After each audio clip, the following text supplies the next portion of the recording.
Biblia, inšpirované, neomylné Božie slovo, nás učí, že peklo existuje. Peklo vedomého, večného trestu pre zatvrdilých. Pre tých, ktorí odmietajú Ježiša Krista, ktorý jediný nám zabezpečuje spásu. Existuje nebo, potom je aj peklo. Biblia nám hovorí o nebi, Biblia hovorí aj o pekle. Tá istá Biblia hovorí o radosti a šťastí v nebi a tiež o utrpení a o mukách v pekle. Odstrániť náuku o pekle z nášho myslenia, z nášho učenia, z nášho kázania, z našich vedomostí je ako odstrániť lekára a nechať chorobu. Odstrániť maják a neodstrániť skaly, na ktorých lode stroskotajú. Odstrániť vakcínu a neliečiť kiahne. Odstrániť lampu a ponechať tmu. Peklo je hrozná skutočnosť. Dámy a páni, som Jesus Pirkl a som tu pri hore Sinaj. Bolo to pred mnohými rokmi, keď na tento vrch vystúpil Mojžiš. Mohli by sme hovoriť o horiacom kri, o Božom hlase z neba, o prikázaniach, ale náš príbeh sa dnes dotýka inej oblasti. Najprv dovoľte, aby som prečítal text Biblie. V Evangeliu podľa Matúša v 10. kapitole, verši 28, Ježiš povedal: Nebojte sa tých, ktorí mordujú telo, ale dušu nemôžu zamordovať. Radšej sa bojte toho, ktorý aj dušu, aj telo môže zahubiť v pekle. Ježiš hovoril o mieste zvanom peklo. Bolo to na podobnom mieste, ako sme videli, kde ľudia prvýkrát skutočne vošli do pekla.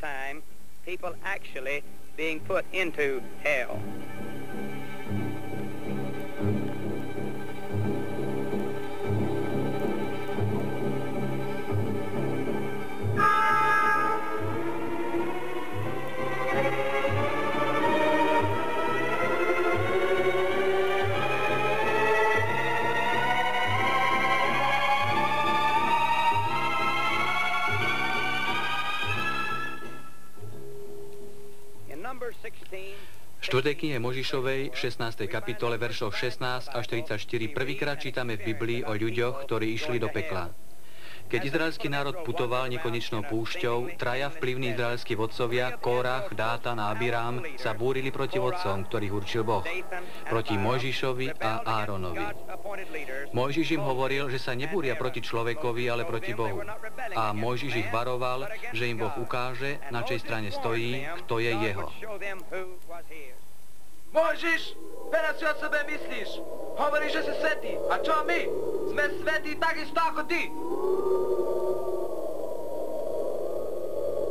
Potom poznáte, že ma Boh poslal, aby som robil všetky tieto skutky, lebo ich nerobím sám od seba. Ak títo mužovia zomrú normálnou smrťou, alebo ak sa im stane, ako sa bežne všetkým ľuďom stáva, tak ma Boh neposlal. Ale ak Pán urobí novú vec a zem by otvorila svoje ústa, pohltila by ich a dostúpia živí do pekla, vtedy poznáte, že títo mužovia sa zbúrili, že títo mužovia sa postavili proti Bohu. Sú to táraniny. Chce nám za každú cenu dokázať, že on je jediný, cez ktorého Boh nám hovorí. Ak sa chystáš niečo spraviť, urob to hneď.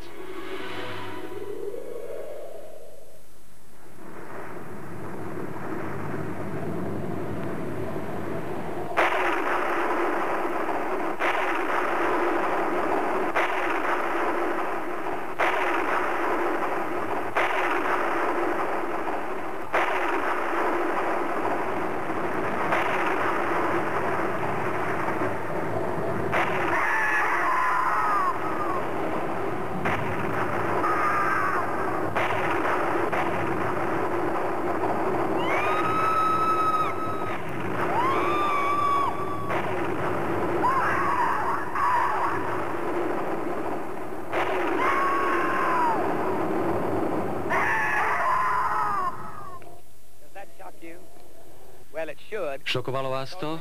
Možno áno. Umožnili sme vám letmo nazrieť do jednej biblickej udalosti. A Biblia je Božie slovo. Možno si hovoríte, kazateľ, prečo práve obraz pekla? Preto, lebo je veľa modernistických kazateľov, podľa ktorých je peklo len tu na zemi. Avšak Biblia nás učí inak. Pred niekoľkými mesiacmi som si chystal kázeň. Zvolil som práve tému peklo. V Toma prišli navštíviť dvaja muži. Netušil som, čo chcú. A oni zase nevedeli, že ja som kazateľ. Dobrý deň, páni. Prepáčte, že ste museli čakať. Nech sa páči.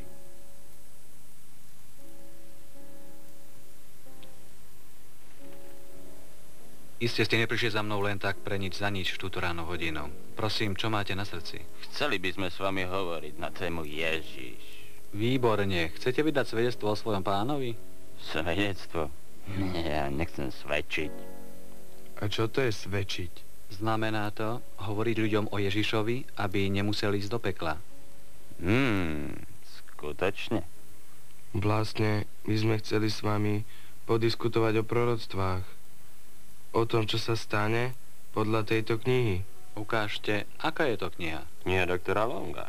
To je odborník, viete? No ale ak vás zaujímajú proroctvá, prečo nevziať priamo Bibliu? Biblii je ťažko porozumieť. Doktor Long to hovorí jednoduchšie. My sme nová cirkev, viete? Ten nový smer. Držíme krok so súčasným svetom. Ach, tak je to.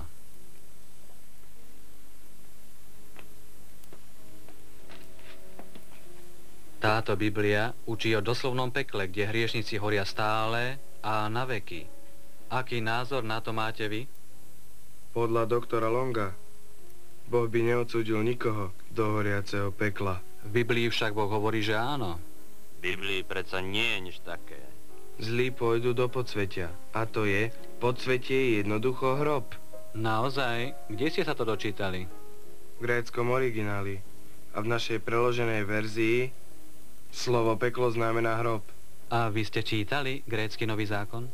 To myslíte vážne? Nie, nečítali. Ja som čítal a uistujem vás, že Nový zákon v gréckom origináli učí doslovne o horiacom pekle, kde hriešníci, ktorí nie sú spasení, prežívajú večnosť. Páni, nechcem byť nezdvorilý, ale chcem si ešte pripraviť svoju dnešnú kázeň. Pardon, nevedeli sme, že ste kazateľ. Nezdržiavali by sme vás toľko. Ani za svet. To je v poriadku. Som rád, že ste prišli. Keď ste už tu, príďte si vypočuť moju kázeň. Kázeň, prosím vás, o čom? Budem hovoriť o pekle. To bude ale zábava. Musím vám niečo povedať. Otázku pekla nezľahčujte. Ak nie ste spasení, smerujete obidvaja práve tam. To je vrchol, to je... Nechaj ma, daj pokoj hovoriť. Hej, kazateľ, jedno vám povie. Ak pôjdem do pekla, budú ma tam čakať moji priatelia, rozumiete? Nerozumel si, nechaj ma. Ešte niečo, kazateľ. Ak sa budem chcieť dať spasiť, určite vás vyhľadá. No netešte sa, ešte si musím užiť. Rozumieť? Počkaj chvíľu, Ken. Čo by sa stalo, keby sme išli vypočuť si prednášku? Prednášku? No tak si choď. Rob si svoje, ja si budem svoje. To opekle sa mi páčilo. Strčte si to za klobúk.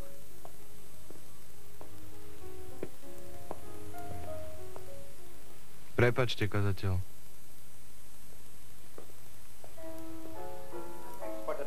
Text dnešného posolstva je z Matúša 10. kapitoly, verš 28. Ježiš povedal, nebojte sa tých, ktorí mordujú telo, ale dušu nemôžu zamordovať. Radšej sa bojte toho, ktorý aj dušu, aj telo môže zahubiť v pekle. Podľa Ježiša peklo je hrozné miesto. Zmyslom mojej dnešnej prednášky o pekle je, aby ste si ho aj vy pravdivo predstavili. Aby ste opustili cestu do pekla a nastúpili cestu do neba. Ježiš neurobil peklo pre ľudí, urobil ho pre diabla a jeho anielov. A teraz podľa Biblie viac ľudí ide do pekla ako do neba. Pán Ježiš na inom mieste povedal, vchádzajte tesnou bránou, lebo priestranná brána a široká cesta vedie do zahynutia a mnohí ňou vchádzajú. Ale do života vedie tesná brána a úzka cesta a málo je tých, ktorí ju nachádzajú. Podľa štatistiky 6 000 ľudí umiera každú hodinu. Viac ako polovica ide do pekla. Každú hodinu viac ako 3 000 ľudí ide do pekla. Za minútu vyše 60 ľudí do pekla. Práve teraz niekto smeruje do horiaceho pekla.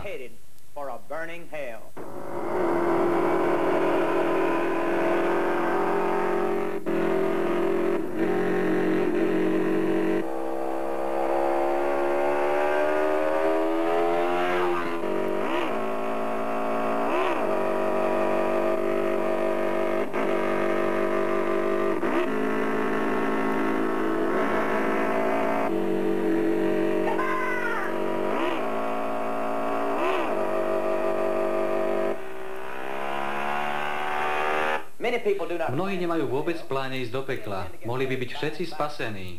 Dostanú sa tam preto, že slepo nasledujú tých, ktorí ich vedú priamo do pekla.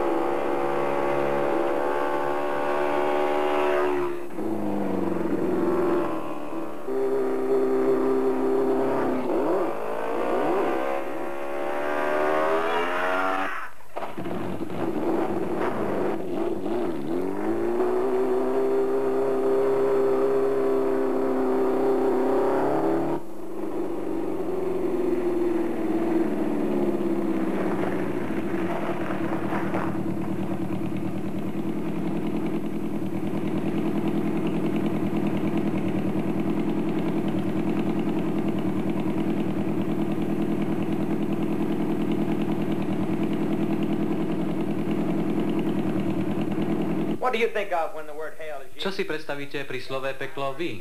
Je to len slovo pre konverzáciu? Mnohí používajú slovo peklo a zatratenie tak ľahkomyselne, že si aj o kazateľovi myslia, že keď ich použije v kázni, tak kľaje a nadáva. Ale Boží zámer je celkom iný. Tieto slova sú v Biblii použité na to, aby priviedli hriešnika k pokániu.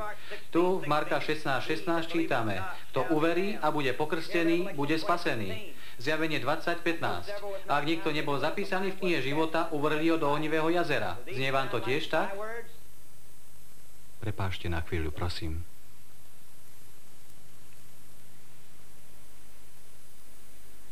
Ken zahynul kazateľ. Šli sme po štrkovej ceste a on prešiel cez kopec. Nezvládol to kazateľ, on je mŕtvý. Ja si myslím, že ide len do hrobu. Nejde do pekla, však nie. Obávam sa, že áno. Vyzerá to tak, že už horí v pekelných plameňoch. Žiaľ. Ja myslím ale na vás a na vaše spasenie. Sadnite si sem a zostaňte do konca. Dobre, že ste sa rozhodli prísť.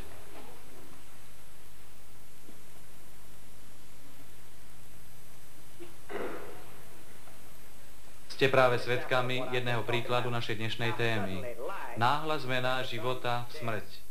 Nerad o tejto veci hovorím v hodine zármutku tohto mládenca, ale kvôli nemu a v prospech všetkých stratených duší, ktoré sú dnes tu, cítim, že musím.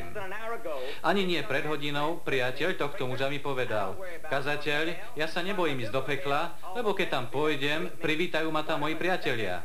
Je to pomýlená predstava. V pekle neestuje priateľstvo. Nebude tam žiadny televízny program, ani film. Nebudú tam chutné jedlá, ani spoločné obdivovanie západu slnka, žiadne prázdninové výlety s rodinou. Bude len dlhá noc trápenia, večných výčitek svedomia a ľútosti. Och, aké hrôzostrašné je peklo. A nikdy odtiaľ nikto nemôže odísť. Spomente si, či ste sa nevysmievali niekomu, kto na rohu Rušnej ulice rozdával letáky. Či ste si z neho nikdy nerobili žarty?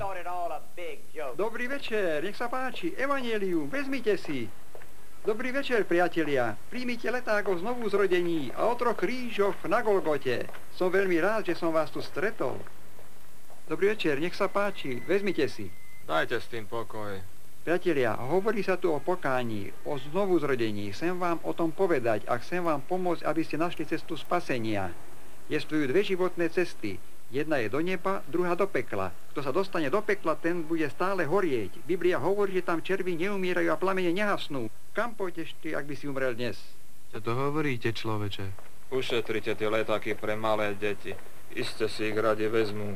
Podľa nás, peklo je už predsa tu na zemi.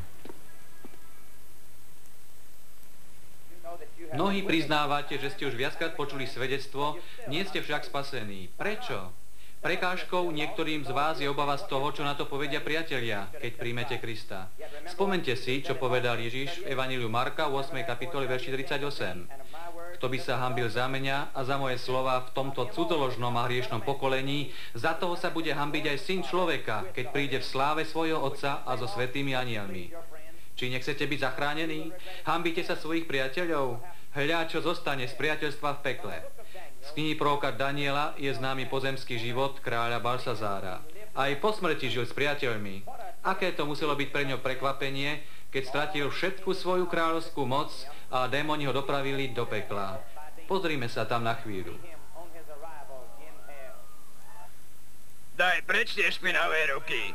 Dám ťa zbičovať a popraviť. Stráže! Stráže! Vaše stráže vám tu nepomôžu, výsosť. Čo je? Kde sme to? Len sa pozrite, vaša výsosť. Ste v pekle.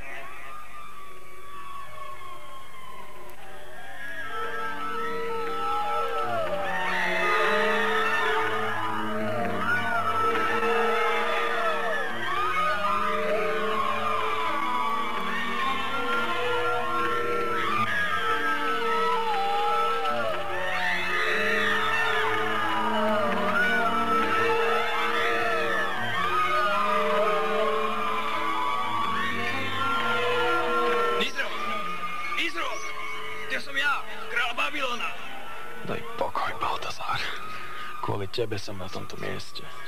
Myslel som, že sa mi poteší. Vôbec nie. Viedol si ma cestou nespravodlivo a ty si ma sem dostal. Je to tu strašné.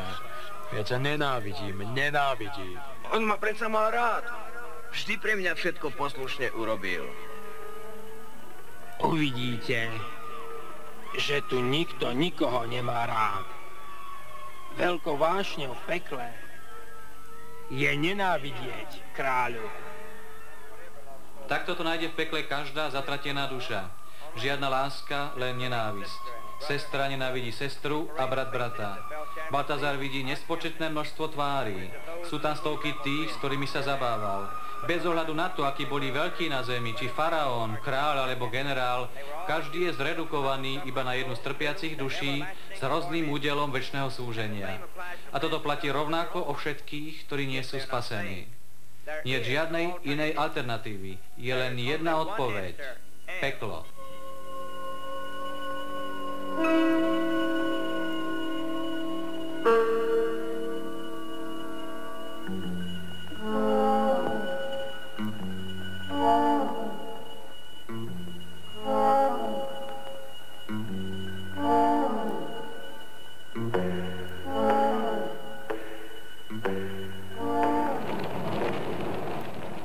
Peklo je reálne, horúce a hrozné. Ďakujeme Bohu za kazateľov, ktorí o tom hovoria. A teraz sa započúvajme do slov doktora Jacka Hylesa. Je peklo? Ak nie je peklo, môžem zavrieť Bibliu. Ak nie je peklo, nikdy v živote už nebudem kázať. Ak nie je peklo, žil by som neviazane, nerozlišoval deň od noci. Ale ja som presvedčený, a to od hlavy až po pety, že peklo je. Náš Pán Ježiš hovorí u Matúša 25:41.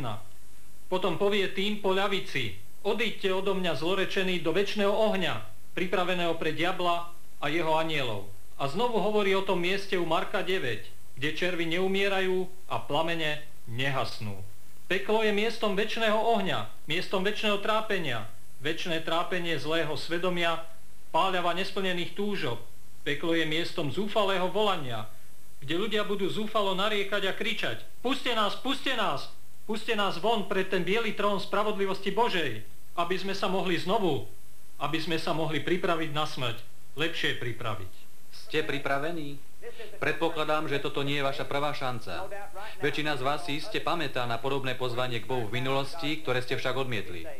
Volám vás dnes, aby ste odovzdali svoje srdce a život Ježišovi. Ako jeden z tých dvoch lotrov, ktorý prijal Ježiša za svojho spasiteľa. Pozdvihol svoj zrak Ježišovi a keď sa stretol s jeho láskavým pohľadom, povedal: Pane, spomeň si na mňa vo svojom kráľovstve. Náš Pán mu povedal: dnes budeš so mnou v raji. Dnes môžeš byť spasený. Dnes môžeš prísť k Ježišovi, aby si bol spasený. Volám ťa, poď a odovzdaj svoje srdce a život Ježišovi Kristovi. Tým, však je to dobrý kazateľ. Slečna Viola ti niečo hovorí. Na čo ste ma sem zavolali? Cítim sa nepríjemne. Ten kazateľ sa ma snaží. Mnohí z vás ešte stále váhajú. Odmietajú Ježiša ako spasiteľa a pána. Teraz prosím, aby sme sa postavili a spevacký zbor bude spievať pieseň.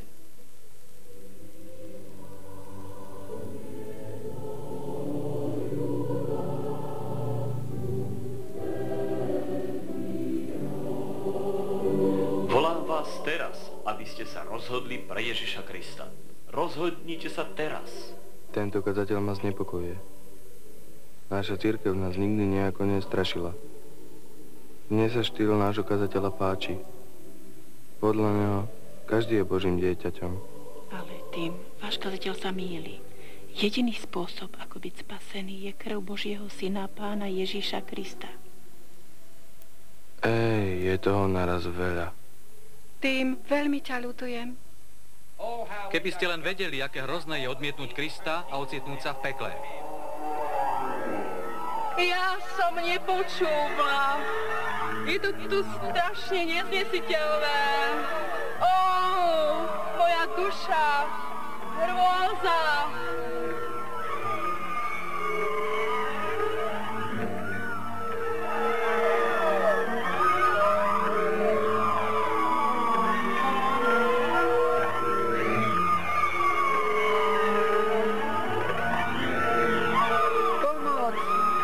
Nenechávajte ma tu. Podľa mňa sú v pekle najhroznejšie asi tie mučivé červy. Prorok Izaiáš hovorí v 14. kapitole, verši 11. o ľuďoch v pekle, kde sú červy aj pod nimi a aj na nich. V Evanjeliu podľa Marka Pán Ježiš hovorí, že v pekle červy neumierajú. Pýtate sa, či sú to naozajstné červy? Boh by predsa ľudí takto netrápil. Biblia hovorí, že áno. Vy si možno myslíte, že sa pod červami rozumie hryzenie svedomia. V tomto prípade však nie. Slovo svedomie je použité v Novom zákone 33 krát. Vždy je použité grécke slovo suneidesis. Výraz v Evanjeliu podľa Marka 9. kapitole nie je suneidesis, ale skolex. A skolex je larva, teda červy v pekle sú naozaj červy. Viete si to predstaviť, aké to je, keď červy rozožerajú vašu tvár, ústa, uši, ruky a celé vaše telo? Viete si predstaviť tie hrozné muky, ten neznesiteľný zápach? Predstavte si tie ukrutné bolesti. Chápeme, prečo Biblia hovorí o zúfalom náreku a štrípaní zubami? V knihe Skutku apoštolov v 12. kapitole je ešte raz použité slovo skolex, keď sa hovorí o kráľovi Herodesovi, ktorého telo po pyšnej a bezbožnej reči v Cezareji žrali červy. Bol to ten Herodes, ktorý dal zahubiť Jakuba a chcel zahubiť aj Petra. Práve vyhlásil seba za Boha, ale v zápäti sa presvedčil on a jeho okolie, že nie je Bohom, ale obyčajným smrteľným človekom. Ako to sami uvidíte v tejto dramatizovanej scénke, Boh sa s nikým nebude deliť o svoju slávu.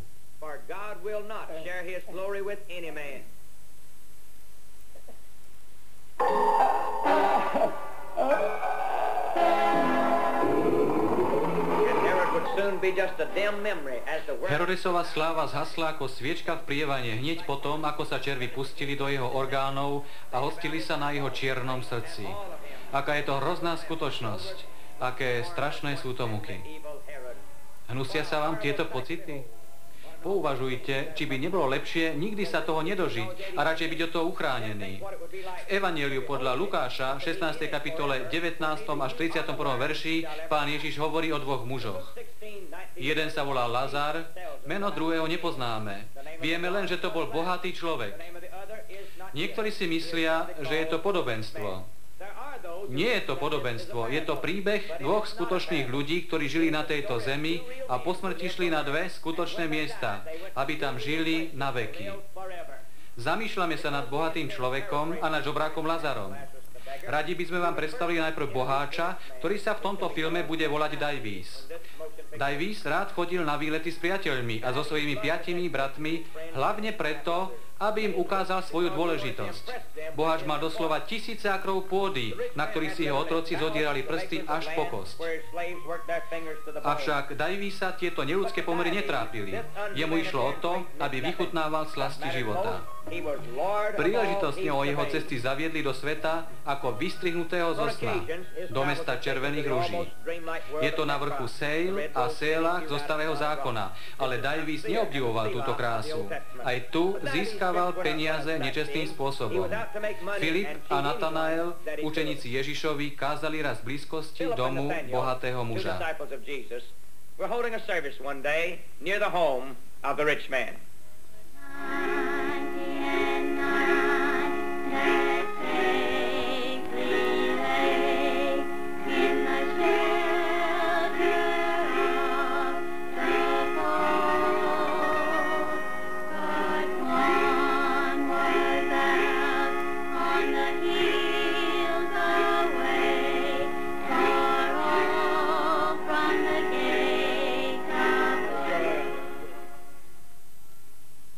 Čo je to za nepríjemný hluk, Nátan? Je to skupina tých učeníkov, nasledovníkov Ježiša. Sú všade, spievajú a svedčia. Čo to svedčia a spievajú? Pozrime sa na tých fanatikov, čo robia. Poďme, žena.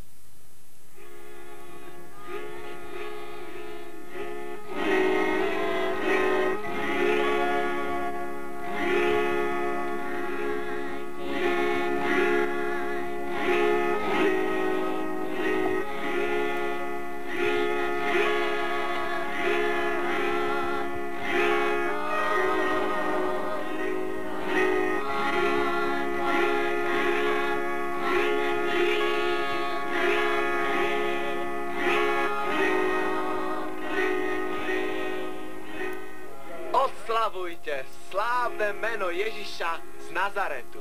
Ježiš z Nazaretu? A to je kto? Je vodcom toho falošného učenia a zvádza ľudí v celom tomto kraji. Klamár, podvodník, falošný prorok. Netreba ho nasledovať.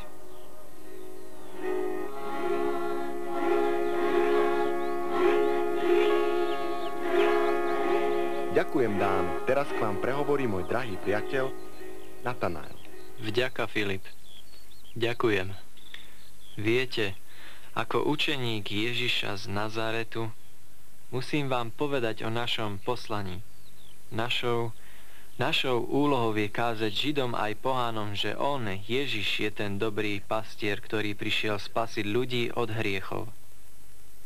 Ja vám nemôžem pomôcť, ale podobne ako vy, keď som prvýkrát počul rozprávať o Ježišovi, veľmi ma to nezaujímalo, ale potom, keď Filip hovoril s takým veľkým nadšením o Ježišovi Kristovi, začal som počúvať. Potom som ho stretol. Osobne a nepochybne som sa presvedčil, že je Boží syn. Prijal som ho ako môjho spasiteľa. Príjmite ho a buď aj vašim dobrým pastierom. Zachráni vás od hriechov. Natanael má pravdu, priatelia. Vďaka. Vlastne nie. Nám predsa nemusí si akéhosi tesára radiť, ako máme čo najlepšie využívať svoj čas. Tak s Bohom, kazateľ.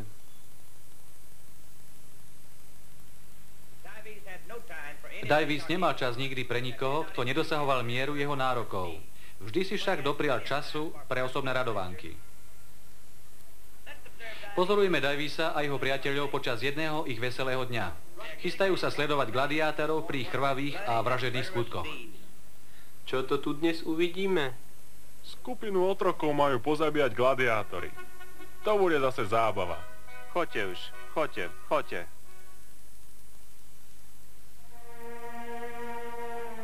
Pán Davis, nemohli by ste mi, prosím vás, dať niečo jesť? Som veľmi hladný. Keď si tak veľmi hladný, prečo si nezarobíš na vlastný chlieb? Nemôžem. Rád by som, ale som slabý. Nevládzem nič, len sedieť. Len kúsok omrvinky. Každý žobrák je rovnaký. Jonas, dones z kuchyne starý chlieb, pravím ti starý chlieb a daj ho tomuto mizernému, protivnému žobrákovi. Myslím, že pôjdem za mojim priateľom kráľom Herodesom, aby zakázal žobrákom takto žobrať.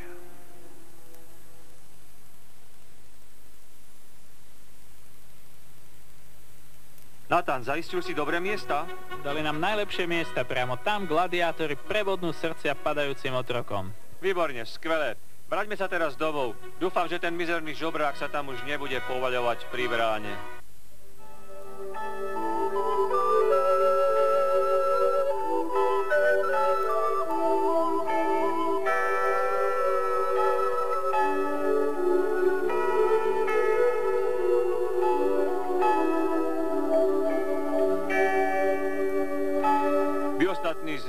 odtiaľto, lebo na vás pošlem vojakov.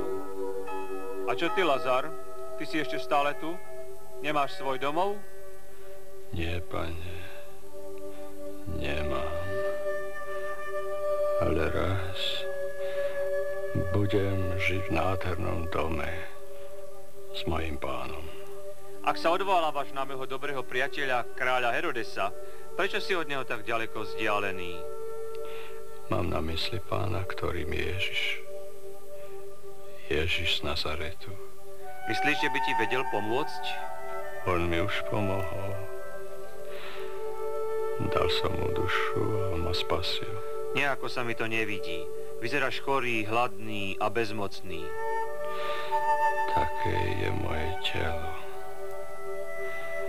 Keď som prijal Ježiša ako spasiteľa, sňal som na hriechy, naplnil ma pokojom a zmieril ma s Bohom. Ale prečo nepomôže tvojmu utrápenému telu? Nezáleží na tomto mojom tele. Keď umriem, pôjdem do večného pokoja a do večnej radosti. Potom budem v jeho slávnej blízkosti na veky. Nechceli by ste mu dať aj vy svoj život?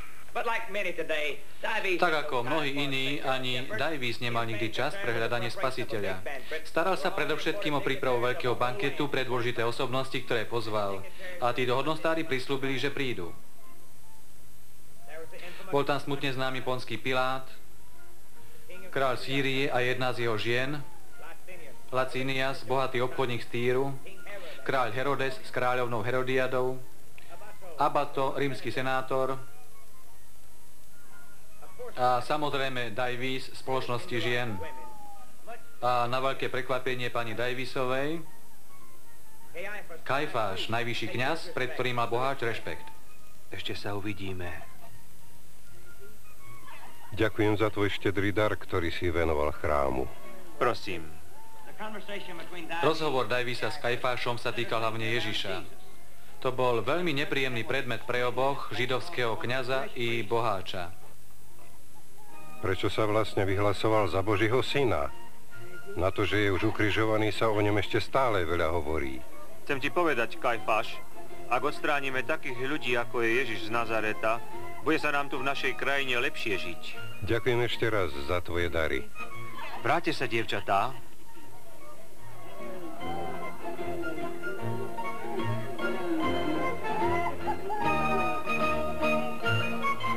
Nepij už toľko.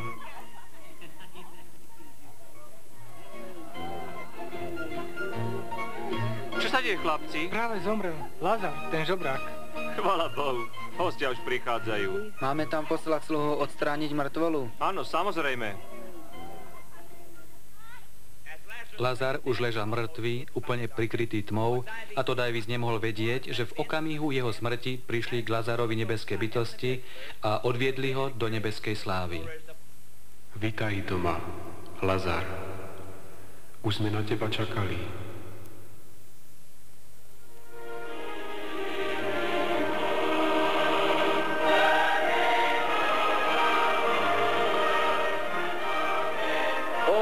Aký to bol slávny deň pre Lazara a bude aj pre vás, ak ste pripravení.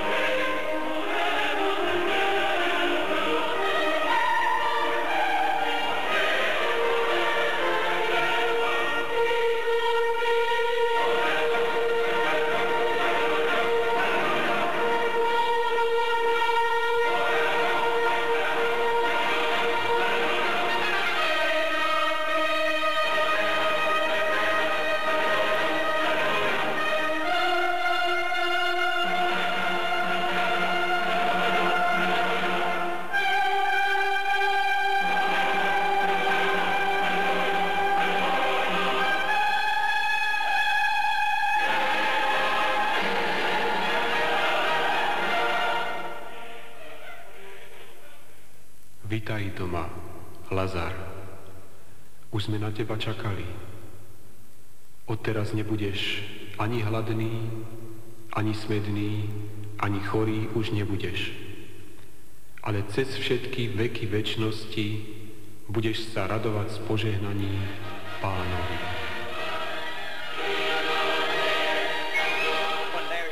Tam budú mať hojnosť všetkého dobrého. V Žalme 16. čítame: Radosti do sytosti je pred Božou tvárou. Všetko zdarma, ako prejav Božej dobroty a lásky. Radostný spev a plesanie až na veky. Ale vráťme sa k oslavám bohatého muža Davisa. Zábava je v plnom prúde.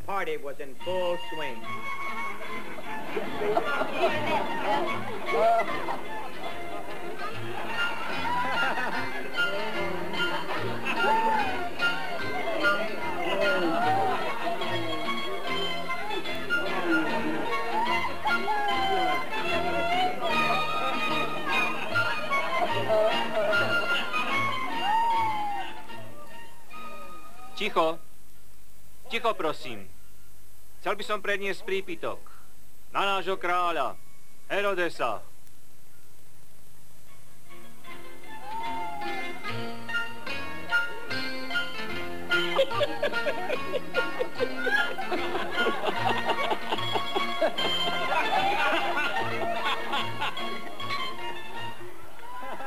Jaj. Zle. Prepačte. Nevládzem.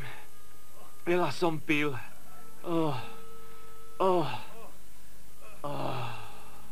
Zavolám lekára. Bolo už neskoro, ani lekár už nemohol pomôcť. Bol mŕtvý. Bol na svojom poslednom bankete. Ľudia uvidia už len jeho mŕtve telo na pohrebe, ležiace na márach. Priatelia, naša krajina utrpela stratu veľkého občana v odchode nášho priateľa Davisa. Pán Davis bol mojim osobným priateľom. A aj keď nechodil pravidelne na bohoslúžby, bol našim oddaným priaznivcom. A dal veľa cenných darov pre chrám. Som si istý, že Boh vie, že bol veľmi zanepráznený. A nepochybujem o tom, kde sa teraz nachádza. On je v nebi. A čaká tam na nás ostatných, kým tam prídeme. Kajfáš sa veľmi mýlil. Podľa Biblie v pekle on, Davis, zdvihol svoje oči vo veľkom smede a v diaľke videl Abraháma a Lazara v jeho lone a kričiac volal: Otec Abrahám, zmiluj sa a pošli Lazara, aby namočil svoj prst vo vode a oblažil môj jazyk, lebo sa mučím v plameňoch. Abrahám povedal: Synu, spomeň si, že si vzal všetko dobré v svojom živote, podobne ako Lazar zlé, takže teraz sa on má dobre a ty trpíš. Okrem toho, medzi nami je veľká, nepreklenutelná priepasť, cez ktorú nemožno prejsť odtiaľto k vám, ani odtiaľ k nám. Prosím, oče, pošli na zem Lazara, aby svedčil a varoval moju ženu a bratov, aby neprišli aj oni na toto miesto. Majú Mojžiša a prorokov, nech ich počúvajú. Nie, otec Abraham. Keby sa niekto mŕtvy vrátil, kajali by sa. Ak nepočúvajú Mojžiša a prorokov, nepočúvali by ani toho, kto by sa vrátil z mŕtvych.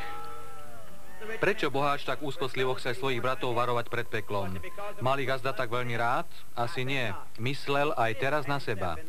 Pravdepodobne vedel, že ak aj oni prídu do pekla, budú ho z toho obviňovať a to zväčší jeho muky. A jeho obavy sa splnili. Čo tu hľadáte? Ja ste sem prišli. Ja nie, vy krysy mizerné. V bežných príbehoch by toto bol koniec. Mohli by sme vstať, ísť domov a zabudnúť. Nie je to tak v príbehoch o večnosti, ako bol tento. Jeho dej stále pokračuje, stále až na veky. Plamene horia neustále, tie strašné muky sú večné, aj výčitky svedomia sú večné. Mučivý smäd neprestáva. Pozrime sa na Davisa po 1000 rokoch. Keby som len bol počul. Nie. Hral som sa na veľkého. všetky tie hlasy ma strašia. Aj ten žobrákov hlas. Záleží na tomto mojom tele. Keď umriem, pôjdem do večného pokoja a do večnej radosti. Okrutné, ja už nevydržím.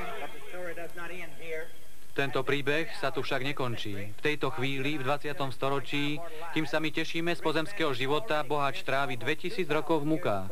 Aj v tejto chvíli trpí. Plamene sú rovnako veľké, jeho jazyk je vyschnutý, obviňuje a stále je obviňovaný. Hrôza visí nad ním a nad všetkými v pekle. Je to hrôza z toho súdneho dňa, keď sa budú musieť postaviť pred veľký biely trón. Ako sa budú musieť hanbiť za svoj život? Vie, že keď sa tam otvoria knihy, aj kniha jeho života, bude počuť ortiel spolu s inými. Odíďte odo mňa do večného ohňa, ktorý je pripravený diablovi a jeho anielom. A uvrhnú do večného ohnivého jazera. Aj keď sme videli hrozné pekelné scény vo forme obrazu, aj tak sa nedá ani obrazom, ani slovami opísať tá hrôza. V liste Židom, 10. kapitole čítame, je hrozné upadnúť do rúk živého Boha. Dovoľte mi, aby som sa s vami podelil o niektoré ďalšie myšlienky, ktoré súvisia s peklom. Peklo je večné. Aj o 10 000 rokov budú všetci hriešnici stále v pekle. Aj o 100 000 rokov budú hriešnici v pekle. Po 1 000 000 rokov budú hriešnici v pekle. Po 100 miliónoch rokov budú stále všetci hriešnici v pekle. Po 1 miliarde rokov všetci, ktorí sú v pekle, budú trpieť, preklínať a zvíjať sa v bolestiach, aké žiaden človek na zemi neskúsil. Pozrite sa na túto tabuľku. Snažím sa o to, aby ste si vedeli predstaviť dĺžku času v pekle. Jednotka so 6 nulami je 1 000 000. Pridajme 3 nuly, to je miliarda. Ak pridáme ďalšie 3 nuly, dostaneme bilión rokov. Ako však vidíte, tu máme jednotku s 300 nulami. Kým tento čas uplyne v pekle, aký je to dlhý čas? Chcem povedať, že ani po uplynutí tohto času nebude najmenšej nádeje, aby hriešnik mohol opustiť peklo. Zostane tam na veky vekov. Jeden zo známych amerických súčasných kazateľov je aj doktor Bob Gray. Vypočujme si, čo o tejto otázke hovorí on. Napriek tomu, čo k otázke pekla hovoria kritici a pseudointelektuáli, ja verím, že náš Pán Ježiš Kristus to opisuje presne u Lukáša v kapitole 16. Tu náš Spasiteľ predstavuje peklo ako miesto, kam odchádzajú ľudia nespasení po svojej smrti. Uvedomovanie si utrpenia v pekle je zrozumiteľne a jasne opísané. Napríklad, mnohí sú prekvapení, že Biblia, a to tak starý ako aj Nový zákon nás učí, že duší sa zachováva schopnosť vnímať pocity na tom funkčnom základe, ako ich vnímalo ľudské telo. Napríklad Ježiš v 23. verši hovorí, že bohač zdvihol oči, keď bol v súžení. Mladý muž, ako sa na to pozeráte vy? Nestálo by vám to za námahu nedostať sa do pekla? Nerad vám to hovorím, ale keby ste tam nazreli, videli by ste Kena trpieť v mučivom ohni.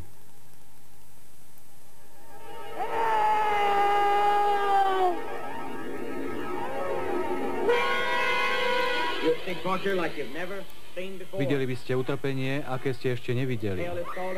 O pekle sa hovorí aj ako o bezodnej jame. To znamená, že hriešnici stále padajú a padajú na veky. Nikdy sa neobjaví pod nimi žiadna pevná opora. V knihe Zjavenia Jána v kapitole 9 čítame o príšerách, ktoré prídu z pekla na konci sveta. Podobajú sa kobylkám, ktorým bola daná taká moc, ako majú zemskí škorpióni. Ich úlohou bude mučiť tých ľudí, ktorí nemajú na čele Božie znamenie. Telo majú ako kôň, na hrudi pancier z ocele, zuby majú ako levy, vlasy ako ženy a nosia vence zo zlata. Chvosty majú ako žihadla škorpiónov.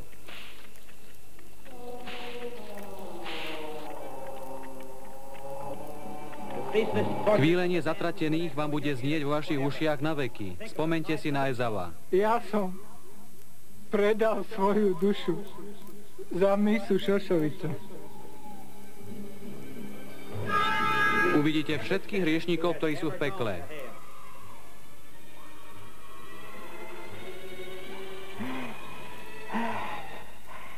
Tak to bude na večné. večné veky.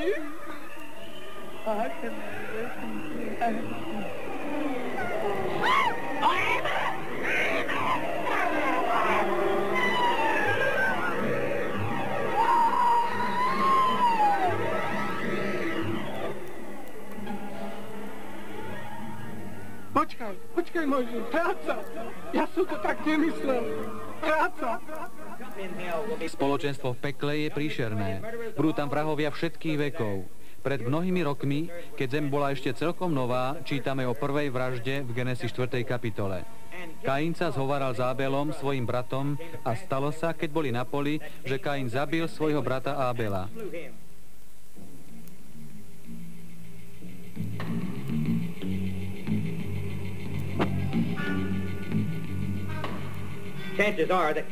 Nevieme presne, akým spôsobom zabil Kain svojho brata, ale nech bol akýkoľvek jeho vražedný nástroj, môžeme si byť istí, že na to nikdy nezabudne.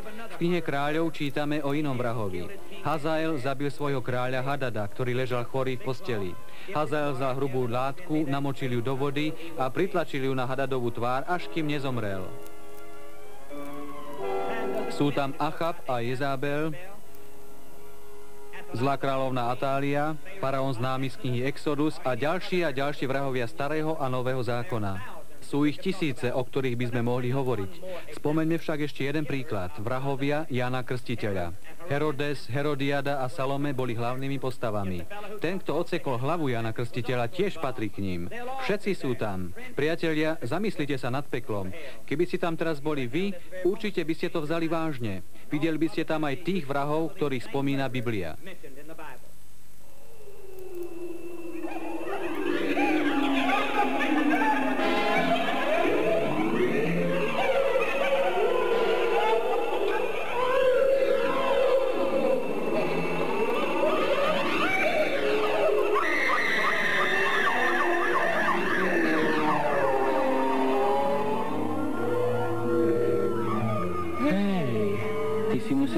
Teraz. Určite som ťa tu ešte nevidel. Ako dlho si už mŕtvý? Ja neviem. Volá sa Fasael. Odsekol hlavu Jánovi Krstiteľovi a dal ju Salome. Nie je mu dovolené na to zabudnúť. Okažam si myslíš, že Ján Krstiteľ? Ty nie si Ján Krstiteľ? Alebo áno? Nie. Nie, nie som. Chudák Kain, kedy už nemusel pozerať na svoje ruky, ktorými zabil svojho brata Ábela. Zaškrtil ho. To je Hazal. Bol kráľom Sýrie. Vlastne sa ním stal potom, keď zabil Hadada. Tu dole je však iba jedno z trpiacich duší. Predstav, na mňa tak pozerá. Veď som ti povedal, myslíš si, že si Ján Krstiteľ. Ešte žije, ale ja ho zabijem ho.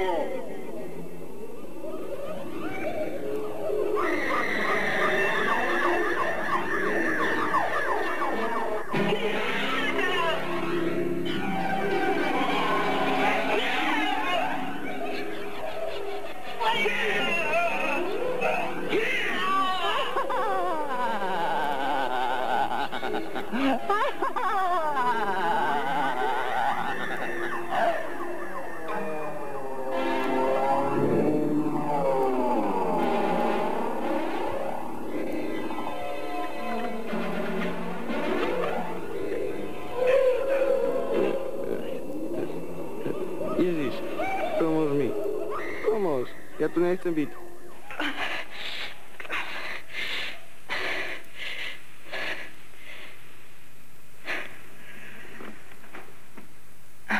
Prosím, prepáčte. Je mi ľúto. Neviem, čo sa stalo.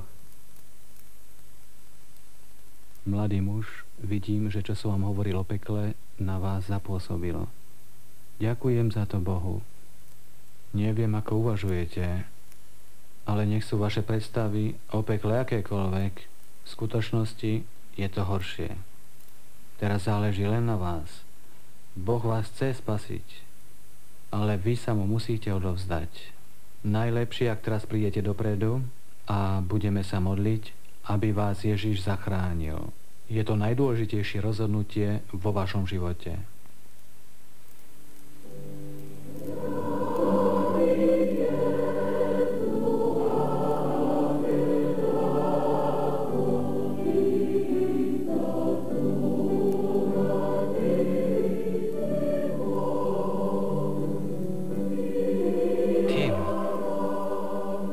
Chceli by ste byť zachránení? Áno, Pane.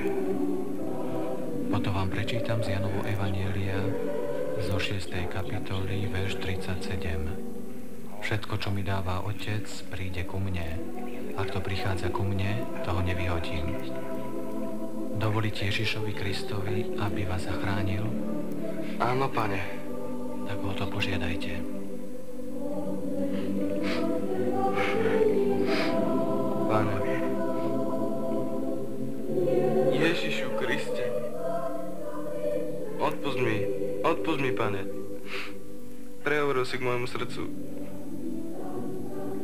Nepočúval som ťa. Zachráň ma, túžim po domove. Ja nechcem ísť do pekla tak ako Ken. Zachráň ma, Pane. Prosím. Veríš tým, že si zachránený? Áno, Pane. Keby si zomrel teraz, vieš, kam prídeš? Rovno do neba. A odkiaľ to vieš? Viem, že Ježiš prišiel do môjho srdca. Poďakujme teraz za záchranu tvojej duše. Bože, ďakujeme ti, že si zachránil Tima. Ďakujeme, že si ho sem priviedol. Ďakujeme, že si urobil všetko, čo robíš vždy, keď k tebe prichádza hriešnik. Áno, Bože, ďakujeme v mene Ježišovom. Ameň. Chceli by ste aj vy prísť k Ježišovi a byť zachránení? Možno si poviete, kazateľ, po takejto kázni nemôžem. Ľudia by predsa povedali, že som dostal strach. Ale čo na tom? A ja som v roku 1940 dostal strach pred peklom. Prišiel som k Ježišovi a on ma spasil. On spasie aj vás, ak mu to dovolíte. Pozvite ho hneď teraz do svojho srdca. On príde.